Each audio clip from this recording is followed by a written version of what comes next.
എല്ലാവർക്കും മാഷുൻ ടീച്ചറിൻ്റെ മറ്റൊരു പുതിയ ഓൺലൈൻ ട്യൂഷൻ ക്ലാസ്സിലോട്ട് സ്വാഗതം. അപ്പോൾ നമ്മൾ കഴിഞ്ഞ ദിവസം മലയാളത്തിലെ 3ാം ക്ലാസ്സിലെ കൂട്ടുകാർക്ക് മനുഷ്യൻ്റെ കൈകൾ എന്ന യൂണിറ്റ് ആയിരുന്നു ഡിസ്കസ് ചെയ്തുകൊണ്ടിരുന്നത് അല്ലേ. അവിടെ നമ്മൾ തൊഴിലും ഭാഷയും എന്ന ഭാഗമായിരുന്നു അവസാനമായിട്ട് ഡിസ്കസ് ചെയ്തിട്ടുണ്ടായിരുന്നത് അല്ലേ. അതിലെ പ്രവർത്തനങ്ങളെല്ലാം നമ്മൾ ചെയ്തിട്ടുണ്ട്. ഇനി ഇന്നത്തെ ക്ലാസ്സിൽ എന്ത് ചെയ്യാം, നമുക്ക് അതിൻ്റെ ബാക്കി ഭാഗം നോക്കാം കേട്ടോ. ഓക്കെ മക്കളെ, എല്ലാ കൂട്ടുകാരും റെഡിയാണല്ലോ? എല്ലാ മക്കളും നിങ്ങളുടെ മലയാളത്തിൻ്റെ ടെക്സ്റ്റ് ബുക്ക് എടുക്കുക കേട്ടോ. അതിൽ പേജ് നമ്പർ 57 ആണ്. പേജ് നമ്പർ 57 നമ്മളിന്ന് ചെയ്യാനായിട്ട് പോകുന്നത് കേട്ടോ. ഓക്കെ മക്കളെ, നോക്കിക്കേ. തൊഴിലുമായി ബന്ധപ്പെട്ട് എത്ര വാക്കുകളും വാക്യങ്ങളും പ്രയോഗങ്ങളുമാണ്, ഇതൊന്ന് വായിക്കൂ എന്നാണ് നമുക്കടുത്ത് പറഞ്ഞിട്ടുള്ളത് കേട്ടോ. അപ്പോൾ നമുക്ക് വാക്കുകൾ വിളയുന്നു എന്ന് പറയുന്ന ചെറിയൊരു ഭാഗം അവിടെ തന്നിട്ടുണ്ട്. നമുക്കൊന്ന് വായിച്ചു നോക്കാം അല്ലേ. എല്ലാ മക്കളും എന്ത് ചെയ്യുക, ടീച്ചർ വായിക്കുന്നതിനനുസരിച്ച് നിങ്ങളുടെ ടെക്സ്റ്റ് പുസ്തകത്തിലൂടെ വായിച്ചിട്ട് പോവുക കേട്ടോ. നോക്കിക്കേ മക്കളെ, തൊഴിലുമായി ബന്ധപ്പെട്ട് ഒട്ടേറെ വാക്കുകൾ എല്ലാ ഭാഷയിലുമുണ്ട്. നമ്മുടെ ഭാഷയിലും ഇത്തരം പദങ്ങൾ കാണാം. നെൽകൃഷി എന്ന തൊഴിൽ ഉദാഹരണമായി എടുത്താൽ എന്തൊക്കെ വാക്കുകളാണ് നമുക്ക് കണ്ടെത്താനാവുക?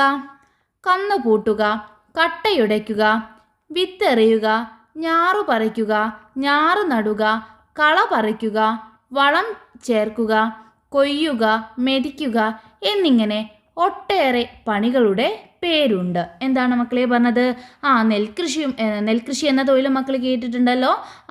അത് എടുക്കുകയാണെങ്കിൽ അതിൽ നിന്ന് നമുക്ക് ഒത്തിരി വാക്കുകൾ കണ്ടെത്താനായിട്ട് പറ്റൂലേ. ആ ഒരു തൊഴിലുമായിട്ട് ബന്ധപ്പെട്ടിട്ടാണ് നമ്മൾ കന്ന് പൂട്ടുക, കട്ടയുടയ്ക്കുക, വിത്തെറിയുക, ഞാറ് നടുക, ഞാറ് പറിക്കുക, കള പറിക്കുക തുടങ്ങിയിട്ടുള്ള വാക്കുകളെല്ലാം പറയുന്നത് അല്ലേ. ഓക്കെ മക്കളെ, ഇനി അതിൻ്റെ ബാക്കി ഭാഗം നോക്കിക്കേ. പണി ഉപകരണങ്ങളുടെ പേരെടുത്താലോ? കലപ്പ, നുകം, മരം, കൈക്കോട്ട്, അരിവാൾ, ട്രാക്ടർ, ട്രില്ലർ, കൊഴുത്തുമെതി യന്ത്രം എന്നിങ്ങനെ ഒരുപാട് കാണാം അല്ലേ. ആ ഒരു നെൽകൃഷി എന്ന തൊഴിലുമായിട്ട് ബന്ധപ്പെടുത്തിയിട്ട് അതിനാവശ്യമായിട്ടുള്ള പണിയുപകരണ പേരെടുത്താൽ തന്നെ ഒത്തിരി പണിയുപകരണങ്ങളുണ്ട് അല്ലേ. അതാണ് നമുക്ക് പറഞ്ഞത് കലപ്പ അല്ലേ. കലപ്പ മക്കൾ കണ്ടിട്ടുണ്ടോ മക്കളെ? നമ്മൾ കന്ന് കൂട്ടാനായിട്ട് ഉപയോഗിക്കുന്നതാണല്ലേ കലപ്പ എന്ന് പറയുന്ന ഉപകരണം. പിന്നെ നുകം, മരം, കൈക്കോട്ട്, അരിവാളി, ട്രാക്ടർ അല്ലേ എന്നിങ്ങനെ തുടങ്ങിയിട്ട് ഒരുപാട് പണിയുപകരണങ്ങളുണ്ട്. അടുത്ത് നോക്കിക്കുക മക്കളെ. പാടം, തോട്, കതിര്, പതിര്, വിളവ്, നിറവ്, നനവ്, ഉറവ് എന്നിങ്ങനെ കൃഷിയെക്കുറിച്ച് പറയുമ്പോൾ നാം ഉപയോഗിക്കുന്ന മറ്റു വാക്കുകൾ എത്രയാണ്? എന്താണ് മക്കളെ പറഞ്ഞിട്ടുള്ളത്? പാടം, തോട്, കതിര്, പതിര്, വിളവ്, നിറവ്, നനവ്, ഉറവ് എന്നിങ്ങനെ കൃഷിയെക്കുറിച്ച് പറയുമ്പോഴും നാം ഉപയോഗിക്കുന്ന മറ്റു വാക്കുകൾ എത്രയാണ് എന്നാണ് പറയുന്നത് അല്ലേ. ഇതെല്ലാം നമ്മൾ കൃഷിയുമായിട്ട് ബന്ധപ്പെടുത്തിയിട്ട് ഉപയോഗിക്കുന്ന വാക്കുകളാണ് അല്ലേ. നോക്കിക്കേ മക്കളെ, അതുപോലെ തന്നെയാണ് ഇനി ചൊല്ലുകളുടെ കാര്യമെടുത്താലോ അല്ലേ. കൃഷിയുമായിട്ട് ബന്ധപ്പെടുത്തി നമ്മൾ ഒത്തിരി ചൊല്ലുകൾ പറയാറുണ്ട് അല്ലേ. എന്തൊക്കെയാണ് കൃഷി ചൊല്ലുകൾ? അനവധിയുണ്ട്.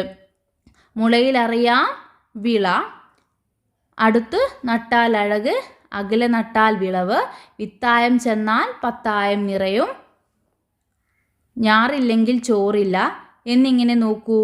ഭാഷയുടെ വളർച്ചയെ തൊഴിലുകൾ എന്തുമാത്രം സഹായിക്കുന്നു എന്നാണ് പറഞ്ഞിട്ടുള്ളത് അല്ലേ. അപ്പോൾ ഓരോ തൊഴിലുമായിട്ട് ബന്ധപ്പെടുത്തിയിട്ട് നമ്മൾ ഇത്തരത്തിലുള്ള പുതിയ പുതിയ വാക്കുകളും പ്രയോഗങ്ങളും ഒക്കെ പറയാറുണ്ട് അല്ലേ. ഇപ്പം നെൽകൃഷി ഉദാഹരണമാക്കിയിട്ടാണ് നമുക്കിവിടെ പറഞ്ഞിട്ടുള്ളത് അല്ലേ.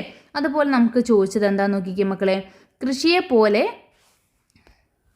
കൃഷിയെപ്പോലെ മറ്റെന്തെല്ലാം തൊഴിലുകളിൽ നിന്നാണ് പുതിയ വാക്കുകളും പ്രയോഗങ്ങളും ഉണ്ടാവുന്നത് എന്നാണ് ചോദിച്ചിട്ടുള്ളത് കേട്ടോ. കൃഷിയെപ്പോലെ മറ്റെന്തെല്ലാം തൊഴിലുകളിൽ നിന്നാണ് പുതിയ വാക്കുകളും പ്രയോഗങ്ങളും ഉണ്ടാവുന്നത് എന്നാണ് നമ്മളടുത്ത് ചോദിച്ചിട്ടുള്ളത്. ഇപ്പം നമ്മുടെ വീടുപണി അല്ലേ. നമ്മുടെ വീടുപണി ഉദാഹരണമായി എടുത്താൽ അതുമായിട്ട് ബന്ധപ്പെടുത്തിയിട്ട് എന്തൊക്കെ വാക്കുകളാണ് മക്കളെ നമ്മൾ പറയാറുള്ളത്?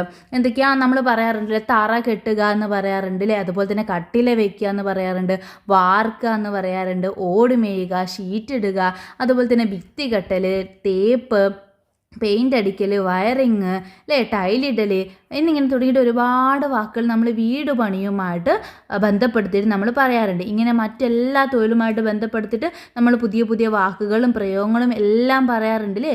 ഓക്കെ മക്കളെ, ഇനി നമുക്ക് എന്ത് ചെയ്യാം, മറ്റൊരു ഭാഗത്തോട്ട് പോകാം. നോക്കിക്കേ മക്കളെ. നമുക്കവിടെ ഒരു പിക്ചർ തന്നിട്ടുണ്ട് മക്കളെ. എന്തിൻ്റെ പിക്ചറാണ് തന്നിട്ടുള്ളത്? ഒരു അടുക്കളയുടെ ചിത്രമാണ് തന്നിട്ടുള്ളത് അല്ലേ. നമ്മുടെ വീടുകളിലും അടുക്കളയില്ലേ, ഇതുപോലുള്ള അടുക്കളയാണോ മക്കളുടെ വീടുകളിലുള്ളത്? ആണോ മക്കളെ? അവിടെ ഇങ്ങനെ നിങ്ങളുടെ അമ്മയും അച്ഛനും അനിയനും അതുപോലെ തന്നെ നിങ്ങളും എല്ലാവരും ഒന്നിച്ച് ചേർന്നാണോ ജോലികളൊക്കെ ചെയ്യാറുള്ളത്? ആണോ മക്കളെ? ആയിരിക്കും അല്ലേ. നോക്കിക്കുക മക്കളെ, വീട്ടിലെ പ്രധാന തൊഴിലിടമാണ് അടുക്കള. ചിത്രം നോക്കൂ എന്നാണ് പറഞ്ഞിട്ടുള്ളത്. അപ്പോൾ നോക്കിക്കുക മക്കളെ, ചിത്രത്തിൽ എന്തെല്ലാം കാര്യങ്ങളാണ് കാണുന്നത്? അമ്മ അവിടെ എന്ത് ചെയ്യുന്നുണ്ട് മക്കളെ? അമ്മ അവിടെ കുക്ക് ചെയ്തുകൊണ്ടിരിക്കുന്നുണ്ട് അല്ലേ. പിന്നെയോ അച്ഛൻ എന്ത് ചെയ്യുന്നുണ്ട് മക്കളെ? അച്ഛൻ അവിടെ അമ്മയെ ഹെൽപ്പ് ചെയ്യാണ്. അച്ഛൻ എന്ത് ചെയ്യുന്നുണ്ട് മക്കളെ? തേങ്ങ ചിരവി കൊടുക്കുന്നുണ്ടല്ലേ. അമ്മയ്ക്ക് എന്ത് ചെയ്യാണ്? തേങ്ങ ചിരവി കൊടുക്കുന്നുണ്ട്. പിന്നെ കുഞ്ഞനിയൻ അവിടെ ഉണ്ട് അല്ലേ. അങ്ങനെ ഒത്തിരി കാഴ്ചകൾ നമുക്ക് എന്ത് ചെയ്യാൻ പറ്റുന്നുണ്ട്? ആ ഒരു ചിത്രത്തിൽ കാണാനായിട്ട് പറ്റുന്നുണ്ട് അല്ലേ. അപ്പോൾ അതാണ് നിങ്ങൾക്ക് ആദ്യം ചോദിച്ചിട്ടുള്ളത്. നോക്കിക്കേ മക്കളെ, എന്തെല്ലാം പണികളാണ് അടുക്കളയിൽ നടക്കുന്നത്? വീട്ടിലെ കാര്യങ്ങൾ കൂടി ഓർമ്മിച്ച് പറയൂ എന്നാണ് പറഞ്ഞിട്ടുള്ളത്. എന്തെല്ലാം പണികളാണ് അടുക്കളയിൽ നടക്കുന്നതെന്നാണ് ചോദിച്ചിട്ടുള്ളത്. അപ്പം നിങ്ങൾക്ക് എന്തെല്ലാം കാര്യങ്ങളാണ് മക്കളെ ചിത്രത്തിൽ കാണാനായിട്ട് കഴിയുന്നത്? എന്തൊക്കെയാണ്? നമ്മൾ പറഞ്ഞില്ല, അമ്മ അവിടെ എന്ത് ചെയ്യുന്നുണ്ട്? ഭക്ഷണം പാകം ചെയ്തുകൊണ്ടിരിക്കുന്നുണ്ട് അല്ലേ. കുഞ്ഞനനിയൻ അവിടെ ഉണ്ട് അല്ലേ. അവൻ്റെ ടോയ്സൊക്കെ പിടിച്ചുകൊണ്ട് അവൻ അവിടെയുണ്ട്. അച്ഛൻ ജോലി ചെയ്യുന്നത് നോക്കി നിൽക്കുന്നുണ്ട് അല്ലേ. അതുപോലെ അച്ഛൻ എന്ത് ചെയ്യുന്നുണ്ട്? അമ്മയെ സഹായിക്കുന്നുണ്ട് അല്ലേ. തേങ്ങ ചിരവി സഹായിക്കുന്നുണ്ട് അല്ലേ. അങ്ങനെ ഒത്തിരി കാര്യങ്ങൾ നമുക്ക് എന്ത് ചെയ്യാൻ പറ്റുന്നുണ്ട്? ആ ഒരു പിക്ചറിൽ കാണാൻ പറ്റുന്നുണ്ട് കേട്ടോ. അപ്പോൾ എന്തെല്ലാം പണികളാണ് അടുക്കളയിൽ നടക്കുന്നത്? നിങ്ങളുടെ വീട്ടിലെ കാര്യങ്ങൾ കൂടി ഓർമ്മിച്ച് ഉത്തരം പറയാനാണ് പറഞ്ഞിട്ടുള്ളത് കേട്ടോ. അപ്പോൾ നോക്കിക്കുക മക്കളെ, ടീച്ചർ അവിടെ ഒരു ചെറിയ എക്സാമ്പിളായിട്ട് കൊടുത്തിട്ടുണ്ട്. എന്താണ്? ചിത്രത്തിൽ അമ്മ ഭക്ഷണം പാകം ചെയ്യുന്നു അല്ലേ. നമ്മൾ കണ്ടു. അച്ഛൻ എന്ത് ചെയ്യുന്നുണ്ട്? അച്ഛൻ തേങ്ങ ചിരവുന്നു. മുതിർന്ന കുട്ടി അലമാരയിൽ നിന്ന് ഒരു ടിന്നെടുക്കുന്നു അല്ലേ. അവൾ എന്ത് ചെയ്യണം? ഓരോ ടിന്നൊക്കെ എടുത്ത് അമ്മയെ സഹായിച്ചുകൊണ്ടിരിക്കുകയാണ്. പിന്നെയോ ചെറിയ കുട്ടി പാവയുമായി കളിക്കുന്നു. അടുക്കളയിൽ വേറെയും ജോലികളുണ്ട്. കറിക്ക് അരിയുക, ചോറും കറികളും വെക്കുക, കാപ്പിയും ചായയും വെക്കുക, പാത്രം കഴുകുക, അടുക്കള വൃത്തിയാക്കുക, അരയ്ക്കുക തുടങ്ങി ധാരാളം ജോലികളുണ്ട് അല്ലേ. അപ്പോൾ ഇതെല്ലാം എന്താണ് മക്കളെ? വീട്ടിലുള്ള ജോലികളാണ് അല്ലേ. ഇപ്പോൾ നമ്മൾ ചിത്രത്തിലുള്ളത് നമ്മൾ എഴുതിയിട്ടുണ്ട്. അതിനുശേഷം നമ്മളോട് പറഞ്ഞിട്ടുണ്ട് നിങ്ങളുടെ വീട്ടിലുള്ള കാര്യങ്ങൾ കൂടി ആലോചിച്ചതിന് ശേഷം അതിലേക്ക് ആഡ് ചെയ്യാനായിട്ട് പറഞ്ഞിട്ടുണ്ട് അല്ലേ. ഓക്കെ മക്കളെ, അപ്പം ഇത്രയും കാര്യങ്ങളൊക്കെ നമ്മുടെ വീട്ടിൽ നമ്മുടെ അടുക്കളയിൽ നടക്കുന്ന ജോലികളാണ് കേട്ടോ. അപ്പം ഇതേ രീതിയിൽ കൂട്ടുകാർക്ക് ആ ഒരു ഒന്നാമത്തെ ചോദ്യത്തിന് ആൻസർ ചെയ്യാവുന്നതാണ്. ഓക്കെ മക്കളെ, ക്ലിയർ ആയിട്ടുണ്ടല്ലോ. ഇനി നമുക്ക് എന്ത് ചെയ്യാം? സെക്കൻഡ് ക്വസ്റ്റ്യനിലോട്ട് പോവാം അല്ലേ. നോക്കിക്കേ മക്കളെ, എന്താണ്? അടുക്കളയിൽ എന്തെല്ലാം ഉപകരണങ്ങൾ ഉപയോഗിക്കുന്നുണ്ട് എന്താണ് ചോദിച്ചിട്ടുള്ളത്? അടുക്കളയിൽ എന്തെല്ലാം ഉപകരണങ്ങൾ ഉപയോഗിക്കുന്നുണ്ട് എന്നാണ് ചോദിച്ചിട്ടുള്ളത്. എന്തെല്ലാം ഉപകരണങ്ങളാണ് മക്കളെ അടുക്കളയിൽ ഉപയോഗിക്കുന്നത്? ഇവിടെ ചിത്രത്തിൽ നിന്ന് തന്നെ നിങ്ങൾക്ക് ഒരുപാട് കാര്യങ്ങൾ ലിസ്റ്റ് ഔട്ട് ചെയ്ത് എഴുതാവുന്നതാണ്. മക്കളെല്ലാവരും ചിത്രം നോക്കിക്കുക, എന്തൊക്കെ കാര്യങ്ങളാണ് അടുക്കളയിലുള്ളത് നോക്കിക്കുക മക്കളെ. ഇതവിടെ ഷെൽഫിൻ്റെ മുകളിലൊക്കെ കുറേ സാധനങ്ങൾ വെച്ചിട്ടുണ്ട് കേട്ടോ. ഇതെല്ലാം നോക്കണേ. പിന്നെ ഇതാ ഇവിടെ കുറേ സാധനങ്ങൾ ഹാങ് ചെയ്തിട്ടിട്ടുണ്ട്. പിന്നെ ഇതാ ഇവിടെ മൂലയിൽ കുറേ സാധനങ്ങളുണ്ട് അല്ലേ. എല്ലാ മക്കളും നോക്കിയിട്ടുണ്ടല്ലോ. ഓക്കെ മക്കളെ, ഇനി നമുക്ക് എന്ത് ചെയ്യും? ആൻസർ ചെയ്യാം അല്ലേ. നമ്മൾ ചോദിച്ചത് എന്താണ്? അടുക്കളയിൽ എന്തെല്ലാം ഉപകരണങ്ങളാണ് ഉപയോഗിക്കുന്നത് എന്നാണ് കേട്ടോ രണ്ടാമത്തെ ക്വസ്റ്റ്യനിൽ ചോദിച്ചിട്ടുള്ളത്. അപ്പം നോക്കിക്കുക മക്കളെ, എന്തൊക്കെയാണ്? ഒന്നെന്താണ്? കലം അല്ലേ. എന്താണ്? കലം അല്ലേ. അടുക്കളയിൽ നമ്മൾ എന്ത് ഉപയോഗിക്കുന്നുണ്ട്? കലം ഉപയോഗിക്കുന്നുണ്ട് അല്ലേ. നമ്മൾ എന്തിനെ കറി വെക്കാനൊക്കെയും അതുപോലെ തന്നെ ചോറ് വെക്കാനൊക്കെയാണ് നമ്മൾ കൂടുതലായിട്ടും എന്ത് ചെയ്യുന്നത്? കലം ഉപയോഗിക്കുന്നത് അല്ലേ. പിന്നെ അതുപോലെ തന്നെ തവി ഉപയോഗിക്കുന്നുണ്ട്, ചിരവ, അടുപ്പ്, അമ്മിക്കല്ല്, പിന്നെ ഉരുളി, അപ്പച്ചട്ടി, ചീനച്ചട്ടി അല്ലേ.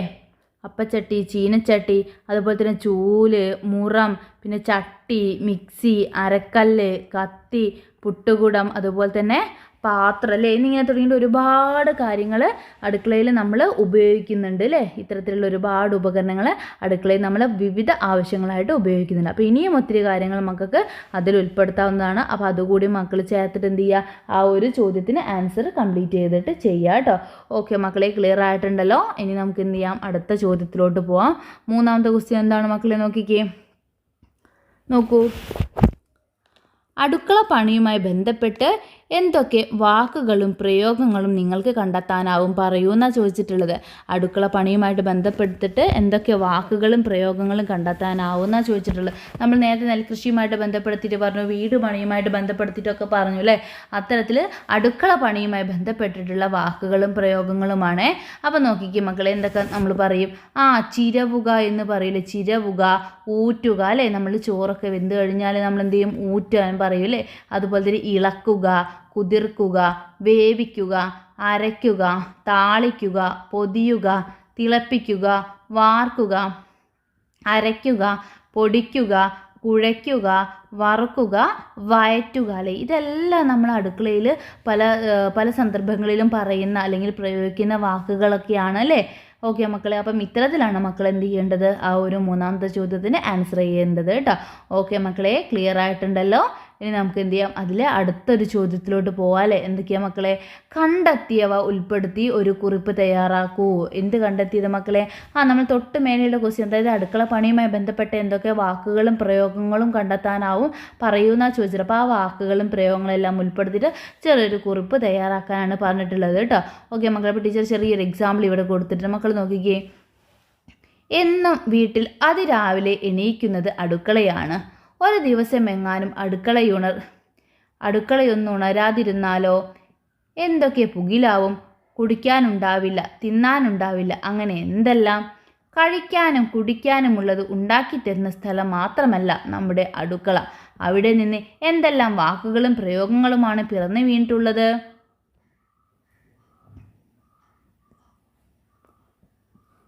അടുക്കള പണികൾ എടുക്കാം.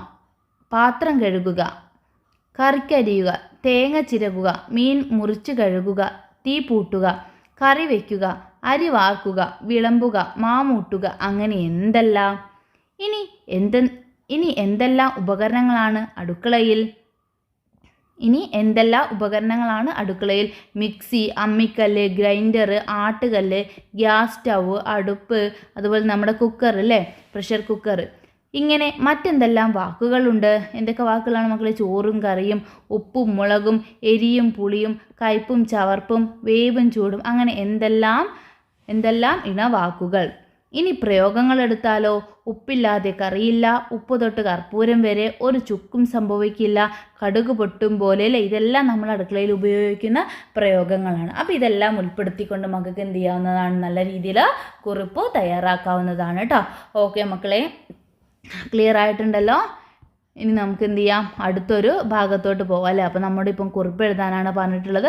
അപ്പം നമ്മൾ കുറച്ച് കാര്യങ്ങളൊക്കെ എഴുതിയിട്ടുണ്ട്. അതിൽ മക്കൾ എന്ത് ചെയ്യുക, കൂടുതൽ കാര്യങ്ങളോട് ചേർത്ത് പറയാനായിട്ട് ശ്രദ്ധിക്കണേ. ഓക്കെ മക്കളെ, ഇനി നമുക്ക് എന്ത് ചെയ്യാം, തൊഴിലുമായി ഭാഷയ്ക്ക് വേറെയും ബന്ധമുണ്ട്, ഈ കവിത ചൊല്ലി നോക്കൂ എന്നാണ് പറഞ്ഞിട്ടുള്ളത്. തൊഴിലുമായിട്ട് ഭാഷയ്ക്ക് വേറെയും ബന്ധമുണ്ട്, ഈ കവിത ചൊല്ലി നോക്കൂ എന്നാണ് പറഞ്ഞിട്ടുള്ളത് കേട്ടോ. ഓക്കെ മക്കൾ, എന്താണ് നമ്മുടെ കവിതയുടെ പേര്?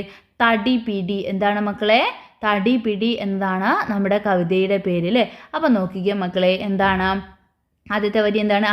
ഏലേ മാലി ഐസ, ഇലയിട്ട തടിയെ ഐസ, പൂവിട്ട കുരുവി ഐസ, കായിട്ട മരമേ ഐസ, ഇലയിട്ട് പൂവിട്ടു കായിട്ടു നിന്ന കാട്ടിലെ തടിയെ ഐസ. ബാക്കി നോക്കിക്കുക മക്കളെ. ഒത്തുപിടിച്ചാൽ ഐസ, മലയും പോരും ഐസ, ഒറ്റയ്ക്കായാൽ ഐസ, എലിയും പോരാ ഐസ, ഒത്തുപിടിച്ചാൽ മഹാബലം, ഒറ്റയ്ക്കായാൽ പരാജയം. തടിപിടി എന്ന കവിത എല്ലാ കൂട്ടുകാരും വായിച്ച മക്കളെ, ഒന്നുകൂടി എല്ലാവരും വായിച്ചു നോക്കിക്കേ. ആദ്യത്തെ വരി എന്താണ്? ഏലേ മാലി ഐസ. എല്ലാവരും പാടിക്കേ. ഏലേ മാലി ഐസ, ഇലയിട്ട തടിയെ ഐസ, പൂവിട്ട കുരുവി ഐസ, കായിട്ട മരമേ ഐസ, ഇലയിട്ട് പൂവിട്ട് കായിട്ടു നിന്ന കാട്ടിലെ തടിയെ ഐസ, ഒത്തുപിടിച്ചാൽ ഐസ, മലയും പോരും ഐസ, ഒറ്റയ്ക്കായാൽ ഐസ, എലിയും പോരാ ഐസ, ഒത്തുപിടിച്ചാൽ മഹാബലം, ഒറ്റയ്ക്കായാൽ പരാജയം. അപ്പം ഇത്തരത്തിൽ കൂട്ടുകാർക്ക് അതൊന്ന് പാടി നോക്കാവുന്നതാണ്. കാവാലം നാരായണ പണിക്കർ എഴുതിയിട്ടുള്ള ഒരു ചെറിയ കവിതയാണ് നമ്മളിപ്പോൾ പാടിയിട്ടുള്ളത് കേട്ടോ. എന്തായിരുന്നു കവിതയുടെ പേര്? തടിപിടി എന്ന കവിതയാണ് അല്ലേ. മക്കൾ അവിടെ ചിത്രം കാണുന്നുണ്ടോ? ചിത്രത്തിൽ എന്താണ് മക്കളെ കാണുന്നത്? ആ ഒരു വലിയ ലോറി ഉണ്ട് അല്ലേ. ലോറിയുടെ മുകളിലെല്ലാം എന്തുണ്ട് മക്കളെ? വലിയ മരക്കഷ്ണങ്ങളുണ്ട് അല്ലേ. അതെന്ത് ചെയ്യാണ്? കുറേ ആളുകൾ ചേർന്നിട്ട് ലോറിയിലേക്ക് തള്ളിക്കയറ്റുന്ന ഒരു ചിത്രമാണ് നമുക്കവിടെ തന്നിട്ടുള്ളത് അല്ലേ. ഓക്കെ മക്കളെ, ഇനി നമുക്ക് എന്ത് ചെയ്യാം? ഫസ്റ്റ് ചോദ്യത്തിലോട്ട് പോവാം. നോക്കിക്കേ മക്കളെ, പണിയെടുക്കുമ്പോൾ കൂട്ടമായി പാടുന്ന പാട്ടാണിത്. എന്താണ് ഇവർ ചെയ്യുന്ന പണി അല്ലേ? ഇപ്പോൾ ഇവിടെ നമുക്ക് തന്നിട്ടുള്ള പാട്ടില്ലേ, അത് എപ്പോൾ പാടുന്ന പാട്ടാണ് മക്കളെ? പണിയെടുക്കുമ്പോൾ കൂട്ടമായിട്ട് പാടുന്ന പാട്ടാണ് നമുക്കവിടെ തന്നിട്ടുള്ളത് കേട്ടോ. അപ്പം എന്താണ് ഇവർ ചെയ്യുന്ന പണി എന്നാ ആദ്യത്തെ ചോദ്യം. എന്താണ് മക്കളെ അവർ ചെയ്യുന്നത്? ഭാരമുള്ള തടികൾ ലോറിയിൽ കയറ്റുകയാണ് അല്ലേ. എന്താണ് ചെയ്യുന്നത്? നല്ല വെയിറ്റുള്ള തടികൾ എന്ത് ചെയ്യാണ്? ലോറിയിലേക്ക് കയറ്റുകയാണ് ചെയ്യുന്നത് അല്ലേ. നെക്സ്റ്റ് ക്വസ്റ്റ്യൻ നോക്കിയാൽ മക്കളെ, എന്തിനായിരിക്കും പണിയെടുക്കുമ്പോൾ പാട്ട് പാടുന്നത്? എന്താണ് മക്കളെ ചോദിച്ചിട്ടുള്ളത്? എന്തിനായിരിക്കും പണിയെടുക്കുന്ന സമയത്ത് പാട്ട് പാടുന്നത് എന്നാണ് ചോദിച്ചിട്ടുള്ളത്. എന്തിനായിരിക്കും മക്കളെ? നിങ്ങൾക്ക് എന്താണ് തോന്നുന്നത്? നോക്കിക്കേ മക്കളെ, ഒത്തിരി അധ്വാനം ആവശ്യമുള്ള ജോലികൾ ചെയ്യുമ്പോൾ അധ്വാനഭാരം കുറയ്ക്കാൻ പാട്ടുകൾ പാടാറുണ്ട്. പാടുമ്പോൾ അവർ ജോലി ഭാരം മറക്കുന്നു. കൂടെ ജോലി ചെയ്യുന്നവരുമായിട്ട് ഒരു കൂട്ടായ്മ രൂപപ്പെടുന്നു. ചെയ്യുന്ന ജോലി പ്രയാസമെങ്കിലും എളുപ്പമുള്ളതായി അവർക്ക് അനുഭവപ്പെടുന്നു. അപ്പോൾ എന്താണ് മക്കളെ? ക്ലിയർ ആയിട്ടുണ്ടാവോ? എന്താണ്? ഒത്തിരി അധ്വാനമൊക്കെ ആവശ്യമായിട്ടുള്ള ജോലികൾ വരുമ്പോൾ അതിൻ്റെ അധ്വാനഭാരമൊന്നും അറിയാതിരിക്കാൻ വേണ്ടി അല്ലേ, അല്ലെങ്കിൽ അതിൻ്റെ അധ്വാനഭാരം കുറയ്ക്കാൻ വേണ്ടിയിട്ട് നമ്മൾ എന്ത് ചെയ്യും? പാട്ടുകളൊക്കെ പാടാറുണ്ട് അല്ലേ. അപ്പോൾ അങ്ങനെ പാട്ടുകൾ പാടുന്ന വഴി നമ്മുടെ ജോലിഭാരമൊക്കെ എന്ത് ചെയ്യും? നമ്മളത് മറന്നു പോകൂലേ. അതുപോലെ തന്നെ നമ്മുടെ കൂടെയുള്ളവരുമായിട്ട് ചെറിയൊരു കൂട്ടായ്മയൊക്കെ എന്ത് ചെയ്യും? രൂപപ്പെടൂ അല്ലേ. അപ്പം ഇങ്ങനെയൊക്കെയാണ് മക്കൾ എന്ത് ചെയ്യേണ്ടത്? ആ ഒരു ചോദ്യത്തിന് ആൻസർ ചെയ്യേണ്ടത്. ഓക്കെ മക്കളെ, ക്ലിയർ ആയിട്ടുണ്ടല്ലോ. ഇനി നമുക്ക് എന്ത് ചെയ്യാം? അടുത്തൊരു ചോദ്യത്തിലോട്ട് പോകാൻ. നോക്കിക്കേ മക്കളെ, പണിയെടുക്കുമ്പോൾ പാടുന്ന മറ്റേതെങ്കിലും പാട്ടുകൾ അറിയാമോ? അത്തരം പാട്ടുകൾ കൂട്ടമായി പാടൂ. പണിയെടുക്കുമ്പോൾ നിങ്ങൾ കേട്ടിട്ടുള്ള ഏതെങ്കിലും ഒരു പാട്ട് പാടാനാണ് പറഞ്ഞിട്ടുള്ളത് കേട്ടോ. ഓക്കെ മക്കളെ, അപ്പോൾ നമുക്ക് എങ്ങനെ എഴുതാം മക്കളെ? നോക്കിക്കേ, ടീച്ചർ ഇവിടെ ഒരു എക്സാമ്പിൾ കൊടുത്തിട്ടുണ്ട്. അപ്പം അതുപോലെ എഴുതാം മക്കൾ, അല്ലെങ്കിൽ നിങ്ങൾക്ക് ഇഷ്ടമുള്ള രീതിയിൽ എന്ത് ചെയ്യുക? എഴുതാവുന്നതാണ്. നോക്കിക്കേ മക്കളെ, ഒത്തുപിടിച്ചാൽ മലയും പോരും, ഒത്തില്ലെങ്കിൽ മലർന്നു വീഴും, ഒത്താൽ അത് ഒത്തത് തന്നെ, ഒക്കാത്തതെന്തുണ്ട്, ഒക്കാത്തതെന്തുണ്ട് അല്ലേ. അപ്പം ഒന്നുമില്ല കേട്ടോ. അപ്പം ഇതെന്താണ്? നമ്മൾ ഇത്തരത്തിൽ തൊഴിലിൻ്റെ ഭാരം ഒന്ന് അറിയാതിരിക്കാൻ വേണ്ടി നമ്മൾ പാടുന്നൊരു പാട്ടാണ് അല്ലേ. അടുത്ത് നോക്കിക്കേ മക്കളെ, അടുത്ത ക്വസ്റ്റ്യൻ നോക്കൂ. ഈ കവിതയിൽ സന്ദേശമടങ്ങുന്ന വരികൾ കണ്ടെത്താമോ? ഇതേ സന്ദേശം അടങ്ങിയ മറ്റു ചൊല്ലുകൾ കണ്ടെത്തൂ എന്നാണ് പറഞ്ഞിട്ടുള്ളത്. അപ്പം ഈ കവിതയിൽ സന്ദേശം അടങ്ങുന്ന വരി ഏതാണ് മക്കളെ? ഇതാണല്ലേ, ഒത്തുപിടിച്ചാൽ ഐസ, മലയും പോരും ഐസ എന്ന വരിയാണ്. നോക്കിക്കേ മക്കളെ, പഴഞ്ചൊല്ലുകൾ ഒരുമ തന്നെ പെരുമ, ഒത്തൊരുമിച്ചാൽ മലയും പോരും, ഐക്യമത്യം മഹാബലം, പലതുള്ളി പെരുവെള്ളം അല്ലേ, പലതുള്ളി പെരുവെള്ളം. ഓക്കെ മക്കളെ, അപ്പം ഇത്രയാണ് കൂട്ടുകാർ ആ ഒരു ചോദ്യത്തിന് ആൻസർ ചെയ്യേണ്ടത് കേട്ടോ. ഇനി നമുക്കവിടെ വേറൊരു ചെറിയ ഭാഗമുണ്ട്. നോക്കിയേ മക്കളെ, അവിടെ കുറേ കുട്ടികൾ എന്ത് ചെയ്തുകൊണ്ടിരിക്കുകയാണ്? കളിച്ചുകൊണ്ടിരിക്കുകയാണ് അല്ലേ. ഓക്കെ മക്കളെ, നോക്കിക്കേ, കുട്ടികൾ ഉത്സാഹത്തോടെ ഏർപ്പെടുന്ന ഒന്നാണ് കളി. കുട്ടികൾ നല്ല ഉത്സാഹത്തോടെ അല്ലേ, നിങ്ങൾക്ക് നല്ല ഇൻട്രസ്റ്റ് ഇല്ലേ കളിക്കാനൊക്കെ, അപ്പം നല്ല ഉത്സാഹത്തോട് കൂടിയിട്ട് ഏർപ്പെടുന്ന ഒന്നാണ് കളി എന്ന് പറയുന്നത് അല്ലേ. ആരോഗ്യം വർദ്ധിപ്പിക്കാനും പഠനം മെച്ചപ്പെടുത്താനും മെയ് അനങ്ങി കളിക്കേണ്ടത് അത്യാവശ്യമാണ്. എന്താണ് മക്കളെ പറഞ്ഞിട്ടുള്ളത്? ആരോഗ്യം വർദ്ധിപ്പിക്കാനും പഠനം മെച്ചപ്പെടുത്താനും ഒക്കെ മെയ് അനങ്ങി കളിക്കേണ്ടത് ആവശ്യമാണെന്നാണ് പറഞ്ഞിട്ടുള്ളത് അല്ലേ. ഓക്കെ മക്കളെ, നെക്സ്റ്റ് എന്ത് ചെയ്യാം? നമുക്ക് അടുത്ത ഭാഗത്തോട്ട് പോവാം. നോക്കിക്കേ, കുട്ടിക്കാലത്തെ ഒരു കളിയനുഭവം കുട്ടിക്കാലത്തെ ഒരു കളിയനുഭവം കവി കുരീപ്പുഴ ശ്രീകുമാർ എഴുതിയത് വായിക്കൂ എന്നാണ് പറഞ്ഞത് കേട്ടോ. കുതിര കെട്ടിക്കളി. നോക്കിക്കേ മക്കളെല്ലാവരും, ഒഴിവുകാലത്ത് ചെറിയ കുതിരകളെ കെട്ടുകയാണ് ഞങ്ങളുടെ പ്രധാന പണി. തെങ്ങിലെ വെള്ളയ്ക്കയും ഈർക്കളും ഉപയോഗിച്ച് വളരെ ചെറിയ കുതിരകളും മരവും വർണ്ണക്കടലാസ് ഉപയോഗിച്ച് അല്പം കൂടി വലിയ കുതിരകളും ഞാൻ കെട്ടിയിരുന്നു. 4 ചെറിയ മരക്കാലുകളിൽ 2 മരങ്ങൾ വെച്ച് ചട്ടമുണ്ടാക്കും. അതിന്മേൽ 4 നീണ്ട കതിരുകാലുകൾ ഉറപ്പിക്കും. പിന്നെ വർണ്ണക്കടലാസ് ഉപയോഗിച്ച് 2 ഇടക്കൂടാരങ്ങളും ചുവന്ന കടലാസ് ഒട്ടിച്ച് മേൽക്കൂടാരവും ഉണ്ടാക്കും.